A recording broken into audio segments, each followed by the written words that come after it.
Hi, everyone. Thank you for joining ASA Statistics in Marketing section Data Science webinar. And it's our first webinar in 2018. As before, you can submit your question using the chat function on YouTube. You can go to scientistcafe.com for paper and more detail about the talk. There's also a list of our previous talks. If you are interested, you are always welcome to check it out. Today we have Professor Alan Montgomery talk about a Bayesian approach to optimal pricing using business rules. Alan is a professor of marketing at Carnegie Mellon University. His research interests are electronic marketing, clickstream analysis, price optimization, Bayesian statistics, and decision theory. Without further ado, I will turn it to Alan. Thank you. Let me switch over and see if I can get my screen share to work properly. Yes. And let's make sure that you can see my screen now. Yep, see your screen. Okay, great. So for the audience, if you can't see or you can't hear clearly, please let me know. Cool, we get someone from Russia. It's 9 p.m. there. But by the way, I just have one screen, which means that I'll only be able to see my slides. I won't see the comments that pop up. So if you have a question, please feel free to interrupt, and I'll answer as I go along. Okay. Yep. I will tell you if I see any question. So let me know just through the WeChat function that I can walk the chat function through YouTube. So I will tell Alan. Okay, great. Let me again give a brief introduction. So this is actually a problem that I started thinking about a long time ago when I first started working on retail price optimization. So that means that it's an idea that's been with me for over 20 years. When I first came up with it at the time, I had some discussions, and it was sort of hard to work, and there were also some open issues that I just didn't know technically how to resolve, that I figured out how to resolve in this time. But really the goal is just a very general problem, which is that retailers want to make optimal pricing decisions. And again, this isn't very different than many other contexts in marketing, where a marketer is going to want to make a decision about a promotion, again, based upon some expected response from consumers. Even more generally, you could think about using business rules to solve all types of problems in operations or manufacturing. So again, I don't think the technique is limited to marketing, but that's really going to be my sole focus. You'll notice the other tagline is from a Bayesian perspective. So throughout this presentation, I'm going to take a Bayesian approach, which just to sum it up, there are really two things that Bayesians do. The first is they think about all variables as random. And then the second thing is they think about attaching priors, trying to explicitly represent any knowledge that people have as part of the prior setup. And then I guess implicitly, the other thing that Bayesians do is they make a lot of use of Bayes' theorem. So it's always about trying to make inferences from the data about these unknown parameters. All right, so let me just give you an overview of what I want to talk about. By the way, I'm going to try to keep this non-technical. There are some slides that have a few equations, but I try to keep them simple. There is a working paper that this is based upon. The older draft of the working paper is available. The newer draft of the working paper should be up in the next month or two. All right, so let's just think about optimal pricing. So I think both people in industry and academics are very excited about this. This obviously is very relevant to the practical decision making.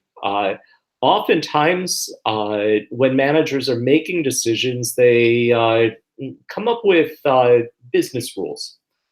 So oftentimes business rules are meant to try to put some discipline on the problem.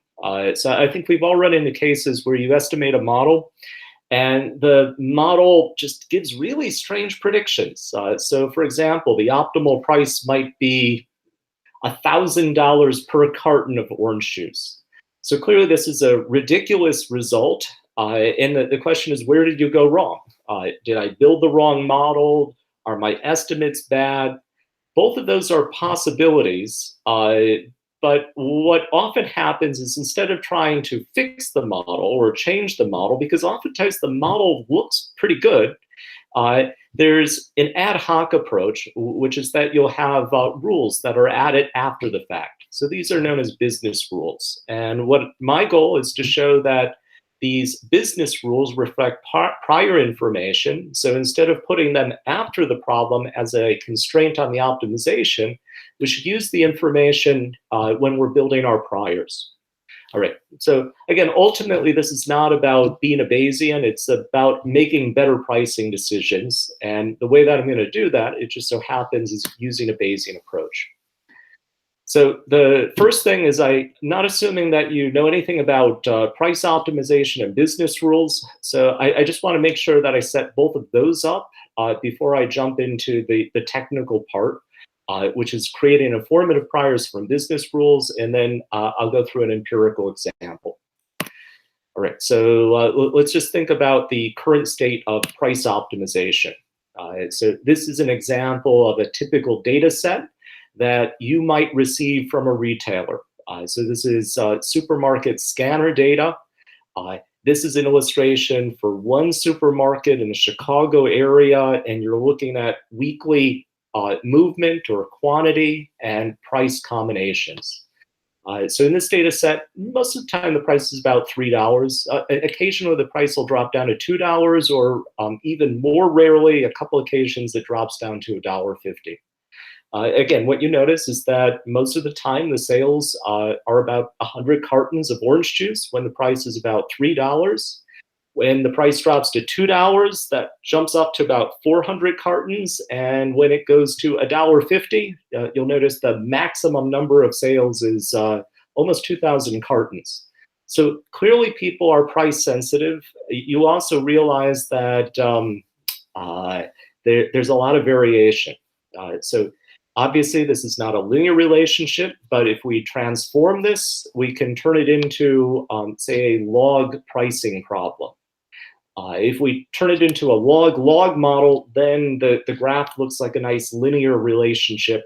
I should have put the nice linear relationship up just to show you, but you'll have to trust me on that one. All right, so I estimate a model. And this is true for any model, that the optimal price is equal to the elasticity divided by the elasticity plus 1 times the cost. The elasticity in the log model is constant. However, that's not always going to be true for all demand models. Many demand models, you'd expect that as price goes up, people become more price sensitive, and as price goes down, people become less price sensitive. Alan, yes.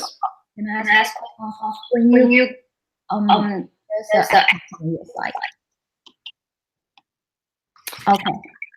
When you collect those data, did you control other variable? Like the only variable change is price. How you control the market environment? Make sure the only variable change is price. Obviously, I would expect that when I'm building my predictive model, I could condition on all types of variables. I could include promotional strategies and competitive prices. I could include competitors of this product within the store or competitors in other stores. It could become a very complicated model with dynamic relationships. So right now, I'm just going to start with a very simple univariate model. And then I'll generalize to a more complex multivariate model. But the idea from the univariate model will carry through to the multivariate model. Let me continue on with that question because it actually motivates the next couple of slides that I have. One other type of data that you might want to look at or condition upon is the prices of the other products within the store.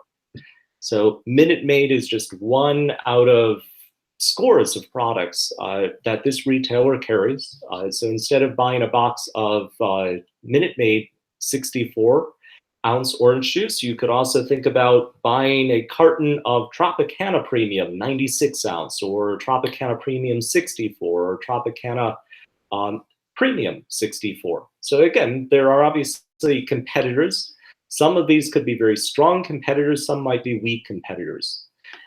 In the lower right-hand corner, I did make the log transformation. So at this point, you can see that there appears to be a log relationship between the number of units sold and the price. So that's what I would just explain. But if you take a look at the other three panels, these are telling you what's the effect of a price change of the other products on the sales of Minute Maid. And what you notice is that as the price of the other products goes up, Minute Maid seems to enjoy a gain. Not a huge gain, a small gain. And again, that just means that they're weak competitors or weak substitutes. So as I look, Minute Maid seems to be competing most strongly with Tropicana Premium because that's where the line seems to go up the most as you see price changes for that particular product. All right, so what we could do is we could extend the model. So instead of just thinking about quantity as a function only of price, you can think about quantity as a function of my price as well as the price of all the other products in the category, plus whatever else you want to add in. All right, so I showed you the cost plus rule before, which just says the optimal price is equal to the elasticity divided by the elasticity plus 1 times the cost. When we have a line of products that we're selling, and again, in this case, I have a retailer. They're selling not just one product, but they're selling 10 different orange juices, or potentially 100 or 200 orange juices. They don't want to just optimize the price of that one orange juice. They want to optimize the profits for the entire category. So my objective is to take the sum of profits across all the products and try to figure out what's the optimal price. So for instance, if I go back and start thinking about, well, let's suppose the elasticity is somewhere around -5. Then the optimal price, according to the markup rule, would be -5 divided by -5 plus 1. So that gives me a 25% markup over cost. If I have a product line pricing problem, you'll notice in the denominator, you've got to add something. So what that tells me is that the optimal markup shouldn't be 25%, it should be higher. What's a little complicated is that this is not a solution for the optimal price. The reason is that the optimal price occurs both on the left-hand side as well as on the right-hand side. The notation varies it a little, but what you're looking at is an adjustment factor that says, think about the profit margins for each of the competing products. Think about the share for the competing products. And obviously the share depends upon my price as well as all the other prices in the category, and then the elasticities, or more specifically, the cross-price elasticities. So once we make those adjustments, what was a simple analytic practical problem now becomes a very complex numerical optimization problem. All right, so obviously retailers have had access to this data for 30 years, maybe even going back to the 80s. That's when it was first introduced. Really throughout the 80s and the 90s, the reason that the retailers were so focused on this data was because they want to manage inventory. Throughout the 2000s, really over the last 15, 20 years, we've seen a huge growth in this desire to use the data to optimize.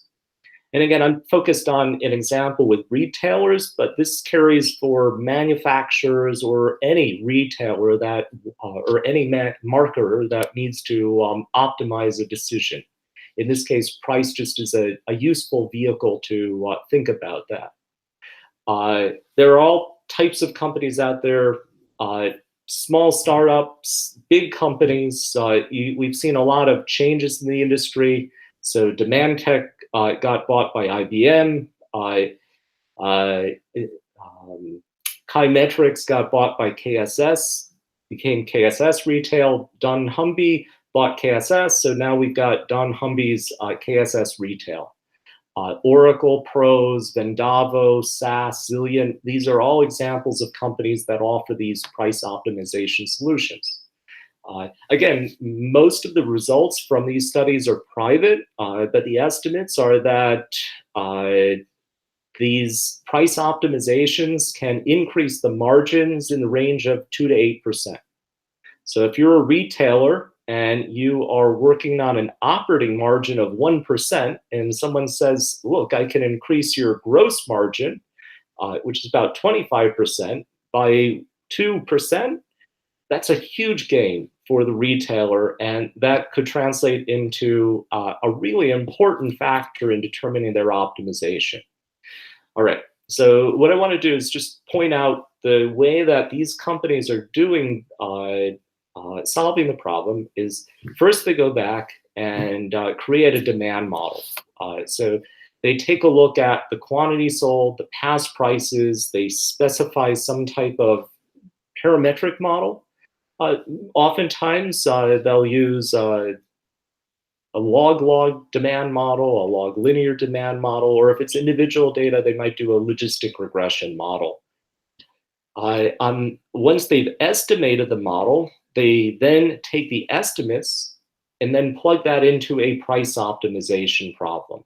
Now, already we know that that's not the right thing to do because there's uncertainty with the elasticity estimates, and we need to think about the uncertainty. But honestly, in practice, most of the time that uncertainty is ignored and people just focus on maximizing the profitability. Now, what they will do is they'll start adding constraints to the problem. So a potential business rule might be to say, we think we are at a pretty good price right now. So the price rule might say, let's not think about any price changes that are more than 10% of where we are right now. Now, that's just one out of potentially thousands of decision rules that they might impose on this particular problem. So we don't have an unconstrained price optimization, we've got a constrained price optimization problem. All right, so let's think about a Bayesian perspective. So what I'm going to argue is that these business rules actually make a lot of sense. I'm not arguing with the idea of using business rules. Business rules could do things like, let's make sure that we don't mark down prices too much. So we shouldn't have more than 20% of our products on promotion at any time. Or we could have the minimum number of weeks before an initial markdown can occur. So I set it at the original price, and then I need to keep it at the original price for at least 3 weeks before I can have some kind of markdown. There are rules about pricing sets of products. So if you are pricing a lot of substitutes that look pretty similar, I might be pricing Jell-O, and there are 50 different flavors. So I might have a business rule that says all Jell-Os should be priced at the same level. So different sizes of boxes could be priced at different levels, but the family of products all need to be priced together. Some of the rules make a lot of sense from an intuitive perspective, like national brands should be priced above private labels. Even more than that, you might say national brands should be at least 25% more than private labels. So I hope you get the idea that there are a lot of business rules out there, and the reason that you're using these business rules is to make sure that you come back with a good solution. So if I, as an analyst, go back to the marketer manager and say, I think we should raise the private label prices so that they're on par with the national brands, the manager is just going to look at me and say, that's crazy. And he's going to say that whatever you recommend is crazy, and I'm not going to listen to anything you say. So oftentimes what we're going to do is we're going to impose these rules. The rules could be tactical. or they could even be more broad, strategic. So one study I had was with micro-marketing, and the idea is that we don't want to try to change the profile of the store too much, so we're going to hold the average price the same. So we'll allow each of the individual products within the store to go up or down, but the average price should be the same throughout the chain. So again, some of these business rules could be there for strategic reasons. Just to give you a sense of what these rules look like, or the rule management system, because all of a sudden this gets a really complicated problem. This is an example of Demandtech's patent that they have on managing their rule system. I won't walk you through, but what happens is that they have potentially thousands of rules. They prioritize the rules. They check to see whether the rule is feasible or not. If it is not feasible, then they stop, and they've got to go back and talk to the manager to say, look, this rule is not consistent. We've got to try to do something or change the rule. Other times, what you're going to do is just keep working through, find the rules that are most important, and prioritize those rules, and then start relaxing others until eventually you come up with a solution that you think works. So as I said, there are a lot of examples, both in academics as well as industry, where these business rules have been used. Now, I would also point out that not all constraints are business rules. There are clearly operational constraints that don't reflect any strategic considerations. So I might only have 10 cartons with 12 boxes each in them. So I know that the quantity is constrained to be 120 this week, and I can't restock. So there might be reasons that I go back and impose a constraint, not because it gives me information, but because it just reflects the operational consideration. Okay, so this is really the crux of my argument. So let me make sure that it's really clear. What I'm saying is that business rules and the constraints that they imply are used all the time. It actually makes a lot of sense. What doesn't make sense is that these business rules are applied after we come up with the estimates. From a Bayesian perspective, the business rule reflects prior information about how we think consumers are going to respond. So the reason that I'm telling you, or I should say telling the model, that I want to go back and make sure that the national brands are at least 25% more than the private labels, is because implicitly I have the notion of what price response is going to be for the national brands and private label, and I also have some idea of what substitution is going to be. So I want to enforce, or better put, I've got some prior information about substitution, and I'm stating a business rule to make sure that my prior information is reflected in the problem. Now, the problem that you run into with constraint is that either the constraint is binding or the constraint is not binding. So if the constraint binds, then you know that the national brands will be priced exactly 25% more than the private labels. But a better approach is to think about this from a Bayesian standpoint, where we're saying we've got prior information about how consumers are going to respond.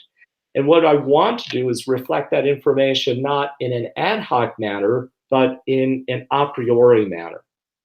Now, one of the benefits in the Bayesian approach is that it's going to efficiently weight the information based upon the data that I observe to come out with the very best decision.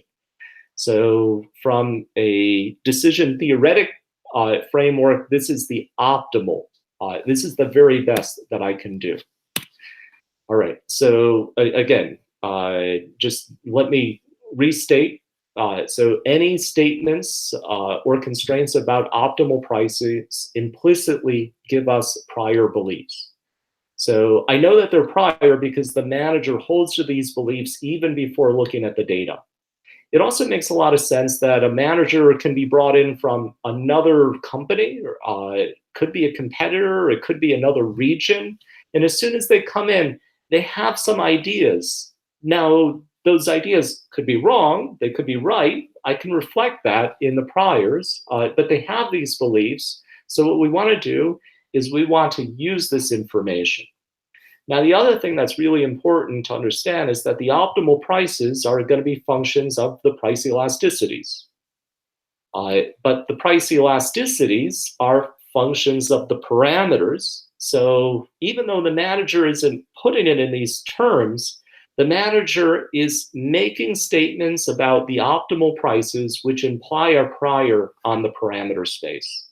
So if I go back and tell you that I think that the optimal price of a product should be 30% or 50%, if I go back to the cost plus rule, that manager is implicitly making a statement about what they think that the optimal price should be, but that in turn implies a belief about what the elasticity of the product should be. All right, so what we're going to advocate is that prior beliefs should be represented as prior information, and we're just going to follow a Bayesian approach to do that. So let me give you an example and then just pause to see whether this makes sense or if anyone has questions at this point.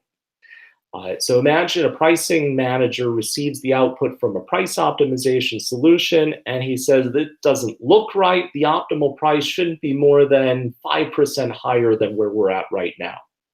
So either the pricing manager has extra information from the data that wasn't in the model, and now you've got to try to reconcile that. Or the other option is that the manager had insight that wasn't accounted for in the model. And what you need to do is think about how to properly influence the result to make sure that it's consistent with what the manager is thinking. Okay, so let me just pause and see if anyone has any questions. For the price here, is that card price or price after discount net price? Net price. So in this context, I'm just thinking about the cash price paid. So we could think about all types of promotions or different types of prices that could be offered to loyal customers versus non-loyal customers, promotional versus non-promotional prices. So again, at the execution level, it gets more complicated. And that's also one of the rules that are used, that the card price must be less by X% than the shelf price. Okay. And another question is, don't you think in this case we give expert opinion more weight than to the database model? Well, that's typically the way the rules work, because if one of these rules is violated, then that means that you only go with what the manager is saying. So I don't know that that's a good thing. I think what that means is that we really overweight the manager in those cases where the constraints bind. But if the constraints don't bind, then we just sort of ignore the implicit information that the manager has provided. So I'll give an example of that in just a few more slides. But again, let me pause and just see if there are any other questions. That's the question so far. Okay. So this is what the proposed process is going to look like. The same thing as before. We estimate our demand. We optimize prices. The difference is that I'm going to go back and use prior information from business rules up front when I'm estimating my demand model. I'm going to use a Bayesian approach to do that. And now I'm going to optimize prices or profits. But when I optimize my prices, I'm not going to impose the constraints because I don't need to. Any estimates I come up with will already reflect the information that the manager has given me. So the goal is to use the information as efficiently as possible. All right. So that's another question. How do you measure the value of expert opinion? Well, in a minute, when we go through the prior that's going to be constructed, the manager's beliefs are reflected in that prior. So the way that the manager's beliefs are weighted depend upon the informativeness of the prior or the beliefs that the manager has versus the information that I have. And I'll go through a couple explicit examples in a couple of minutes. Okay, so here's what we're going to do. We know that the manager, I can articulate those rules and think about what the influence of the rules are going to be on the parameters. From a Bayesian perspective, the only thing I can do is I can put priors on the parameters. I can't go back and say this is the outcome that I want. That would really defeat the purpose of a decision theoretic approach.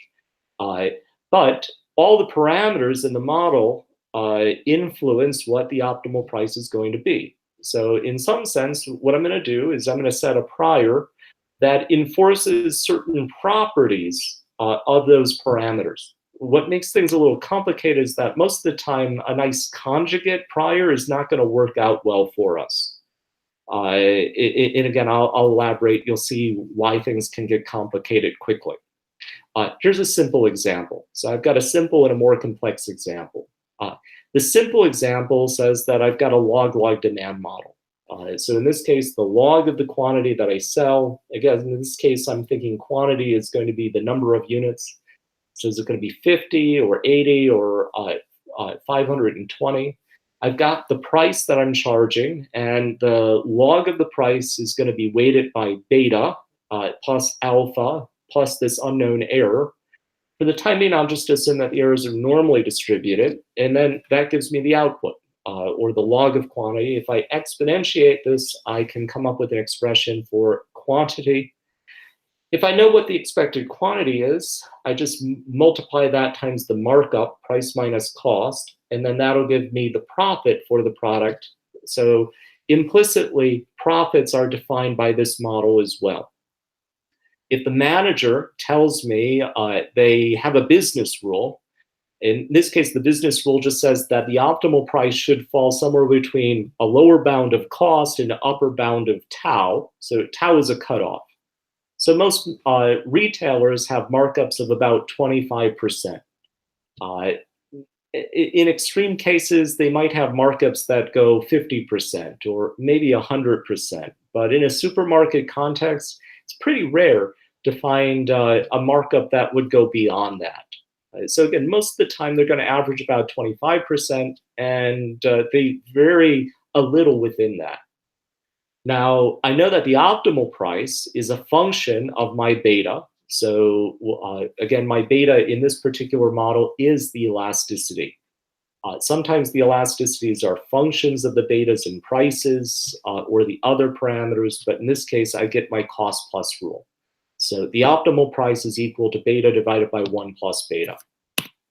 All right.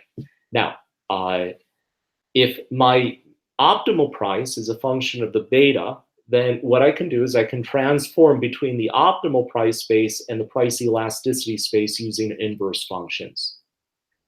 So in this case, I can solve for the inverse function, and I can figure out that if you tell me what the optimal price is, I can take the optimal price divided by cost minus the optimal price, and that'll give me implicitly what I believe the elasticity is. So in other words, I can use a change of variables formula and move from a probabilistic statement about the optimal pricing space to make statements about the elasticity space or the parameter space. So there's a nice one-to-one relationship in this univariate problem. When I get to a multivariate problem, there may no longer be a one-to-one relationship. I have more parameters than I might have business rules, so I still might have to have an informative prior about the other parameters to solve the problem. But if you take a look at the bottom, what you see is that the elasticities have a distribution that's implicitly derived from the pricing space or from my business rule. So this is really the crux of the mathematical side of the argument, which is that I can move back and forth between the parameter space and the decision space. So I have a distribution of optimal prices. So my Bayes rule wants to maximize the posterior expectations of profits. So I have an optimal price decision that I'm going to make, which is going to be P tilde. P tilde is going to be the price that optimizes the expected profits. So as you saw, the profits is equal to price minus cost times the quantity. Quantity is dependent upon this unknown variable beta, so I have to integrate out my uncertainty about the betas. The D in this case represents data, so I've got historical information, and the R represents this price constraint. So what I'm advocating in the top is my use of a decision rule or a business rule to calculate the posterior distribution of profits. The traditional approach looks similar, but in this case, what you do is you calculate what's the optimal price, forgetting about the decision rule or the business rule. And then if it's not binding, then go ahead and use whatever the optimal price is. If it is binding, then just use the bound, in this case, tau. So the top equation should say that P star is constrained to fall between C and tau, not C and T. Right. Now, I have to be very careful because I'm using price in 3 different contexts, so it's very easy to get confused. I have past prices that I'm thinking about conditionally. So I'm not saying that the retailer is priced optimally in the past. All I'm saying is that I get a bunch of data, and that data allows me to make inferences about what the elasticity is. I have an optimal price decision that I'm going to make. So I have a distribution of optimal prices. So again, in a Bayesian context, anything that's uncertain has a distribution that's associated with it. Then lastly, I have a price decision that I'm going to make. Now, unless you want to use randomized rules, the decision that I'm going to make is only going to allow one price. So that's going to be P tilde. So there is a relationship between P tilde and P star. So if P star is a distribution, then P tilde is going to be a function of that distribution. So let me show an example. This is an example of where a manager comes along and says, all right, I think that the elasticity should be somewhere around -3. I also am going to have a business rule that says that the optimal price should fall somewhere between -infinity, I'm sorry, in this case, we're working with the optimal prices. So I'm going to say that the optimal price has to fall somewhere between the cost and an upper bound. And in this case, the upper bound, I'm going to assume that the maximum markup that I'm willing to consider is 100%. So if you back that out, that means that the bound that I'm going to put on beta is -2. So my plot just sort of drops off at -2. In other words, I've truncated the distribution. So the business rule implies a truncated distribution versus the traditional rule. So if I go back and transform from the beta space to the optimal pricing space, what I find out is that the distribution shifts. Also, depending on whether you want to allow a boundary condition or not, that can also have another big impact. So in this example, what I've done is I've truncated the space, but then I'm also going to put a point mass that says that I'm willing to charge $2. So again, the traditional statement says that the optimal price can be anything, but it can't go above $2. Whereas the Bayes is going to go back and say, I'm going to bound the space, and I don't really want to run into the boundary condition. So you can play around with that, whether you want to have point masses and continuous, or whether you just want continuous distributions. But the impact is going to be, in the traditional approach, the elasticity comes out with an estimate of -3, which implies that the optimal price should be 1.67. Again, I'm assuming that cost is $1, so this gives me a markup of 67% over cost. In the Bayesian approach, the elasticity is going to be -3.3, So you see that it's more elastic, which implies that the optimal price is going to be smaller. This is actually what I would think is a fairly weak prior on the elasticity. If I have a stronger prior on the elasticity, so in this case, if I think that the optimal price should be no more than $1.50. Now, if I go back, in this case, I came up with an estimate of $1.67. So it doesn't change my elasticity estimate, but it does change my optimal price estimate in the traditional view, because now that constraint is binding. It's very binding, so I've got to move my price way back. Before, I put my upper bound at $2, so it wasn't binding, so I just get to ignore that information. But in the Bayesian case, I use that information. So notice now that the optimal price is going to be $1.40, so I've got a 40% markup. Instead of going to the boundary condition, I'm actually pulling it back. And again, that has to do with the way that I'm allocating the mass in the prior. So what I want to do is just point out that this is impactful.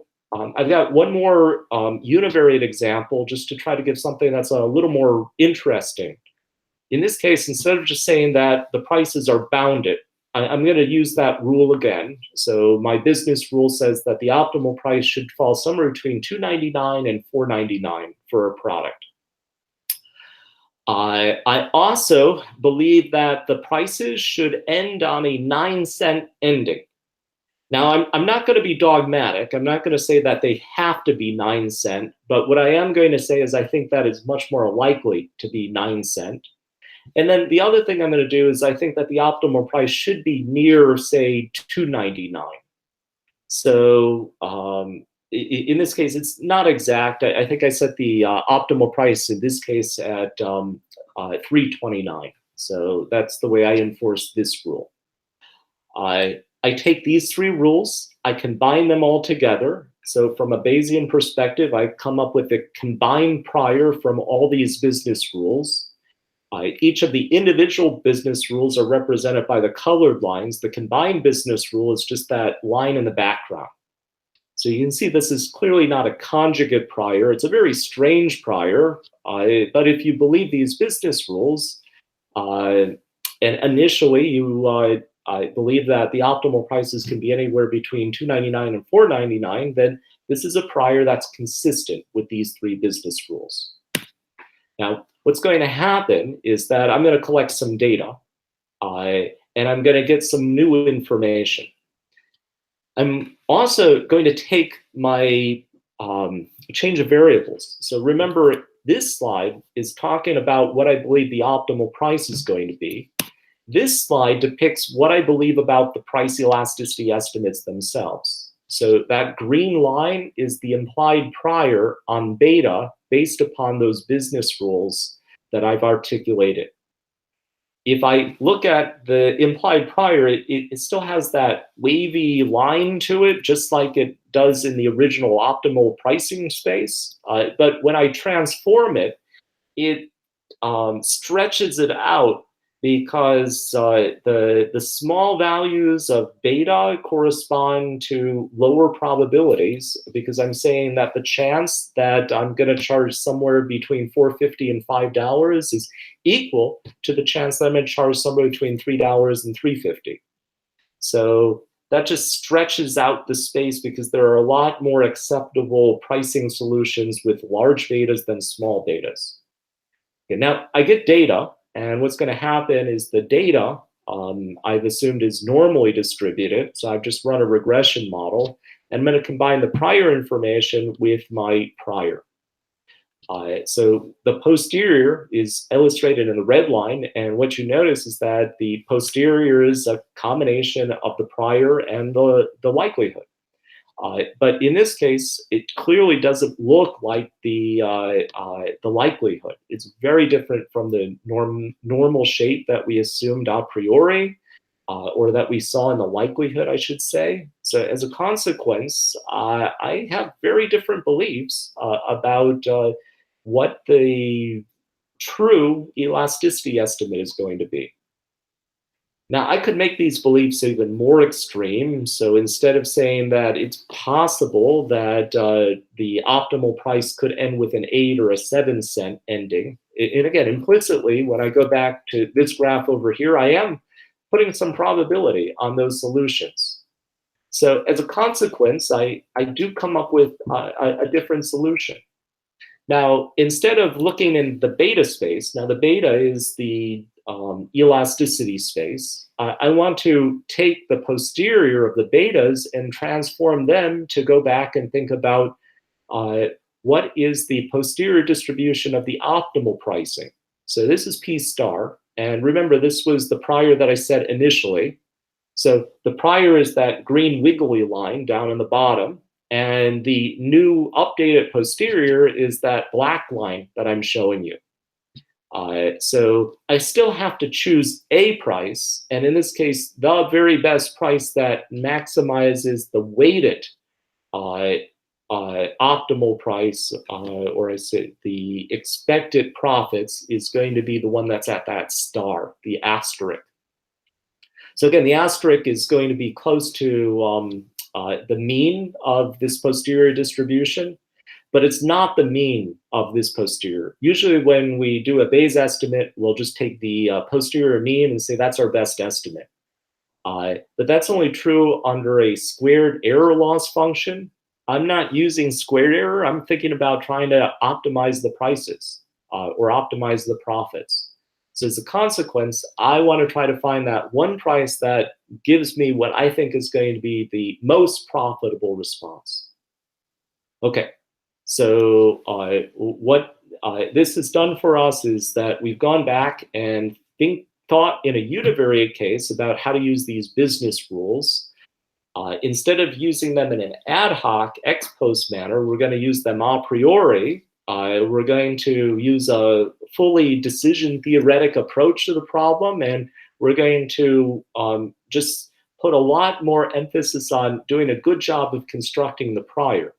Now, there are substantial differences in the way that I'm using the information. So again, to go back to the question that Hui rose before, was that how are we weighting the manager? Well, in this case, the manager's beliefs are all weighted in the prior.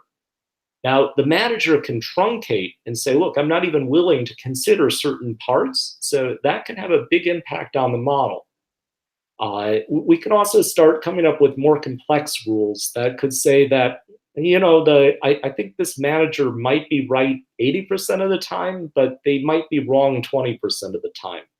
So instead of going back and building some hierarchy of rules and saying this rule is always binding, this one's not, what you can do is think about combining all the information, using the data to help inform about what rules are right and which rules are wrong. I'm running out of time, but let me just go quickly through one more interesting example, which is to say, all right, I've got a demand of equations. So I don't just have one product, I'm selling M products. So in my supermarket example, I might have 20 different cartons or 20 different types of orange juice. The manager wants to optimize profits for the category. And in this case, I can derive the optimal pricing condition. Again, it's not a solution, but at least I can know that the optimal price is a function of the elasticities and also a function of the revenue or the share of each of the products. I'm going to say that I have simple bounds on the optimal prices. So again, I'm going to say that they're within 20% of current prices. I'm also going to think about prices can't be any more than 150% over cost. So that's actually a fairly weak rule. I also have a decision rule that says that there are groups of products. So there's the low quality products that have to be priced in the mid tier, which have to be priced in the premium products. So I just allocate each of the products to these different groupings. So this is it. This is the set of information.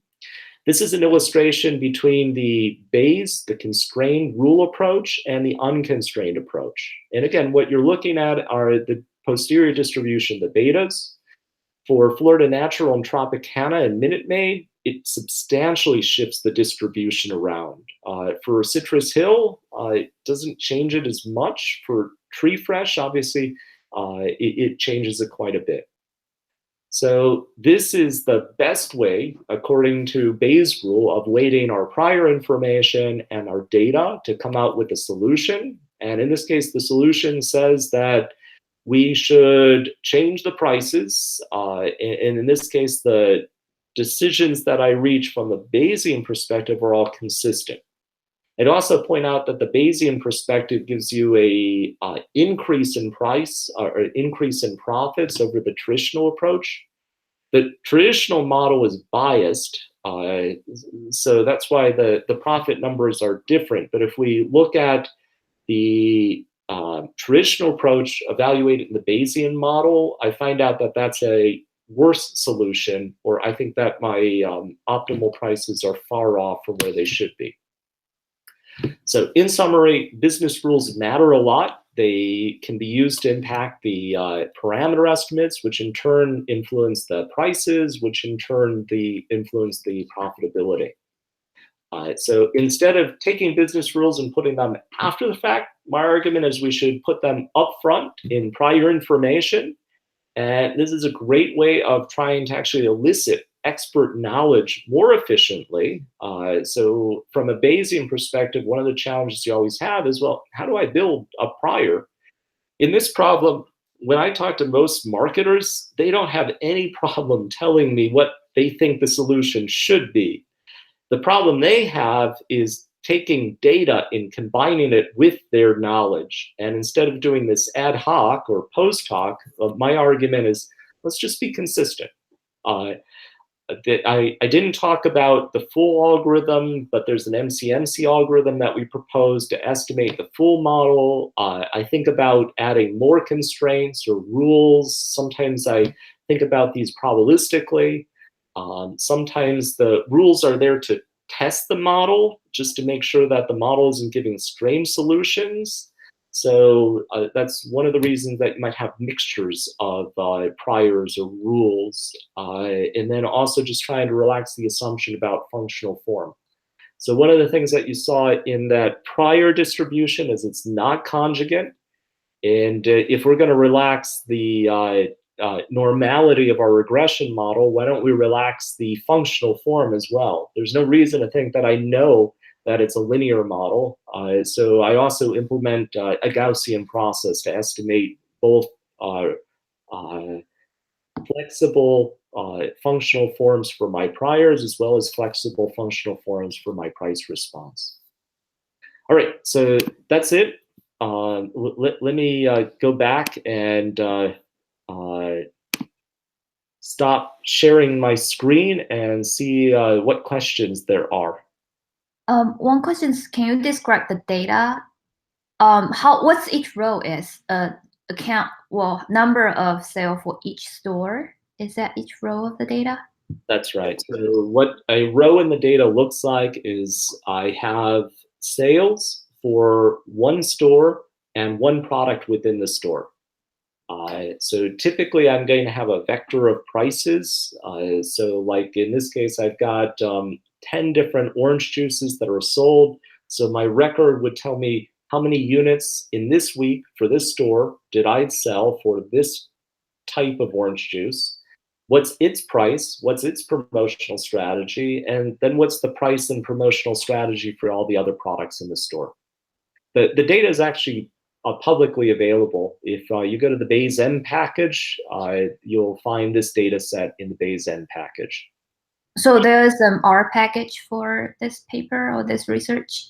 There's not an R package for this research, but there is an R package that contains the data set that I'm using to illustrate this model. Do you have R code available for the research? I haven't written R code, but at some point in the future, I might add, make the scripts available. I just haven't done that yet. So as I said, I'm still completing the working draft of the paper. So once that's done, I'll go back and try to make scripts and data available as well. And did you meet any problem of converge? The model doesn't converge during the MCMC? Well, there are always questions about convergence of MCMC. However, the way that we implemented this initially was as a rejection sampler. We do have a high number of rejections. So I won't claim that it's the most efficient sampler I've ever written, but it does work. It is a little more computationally intensive. So that means that building the prior now becomes a more computationally intensive task, but it also means that on the end, the optimization is simpler. So the constrained optimization is relaxed, so it's now an unconstrained optimization. So even though the prior is more difficult, the price decision is actually easier. And the other good news is that what I also find out is that I can compute the optimal prices as I'm computing the sampler. So I can actually optimize at the same time that I'm estimating. Okay, wait a second. Where is the question? How do you measure the value of X? Oh, that's before. I'm thinking about, oh, sorry, the message was retracted. Okay. All right. Yeah. Do you have any question from the audience? No, I don't see anyone come up question now. All right. Looks like we're close to time. I'm happy to take questions if you want. Just email me. My email shows up at the beginning. It's alanmontgomery@cmu.edu. I'll also give one last plug for the ASA. So I'm also the chair for the section in marketing section. So this is a great way to try to interface and think more about statistics and marketing. So Hui, thanks again for arranging these. As you go back and look, you see that there are lots of these that have occurred in the past and many more that are scheduled in the future. There's JSN, there's all kinds of ways of interacting. So again, if you've got thoughts more generally, not about this paper, but just how we use statistics and marketing, please send me an email. I'd love to hear from you. Yes. Thank you, Alan. Thank you everyone for joining us today. All right. Thanks again for arranging. Bye.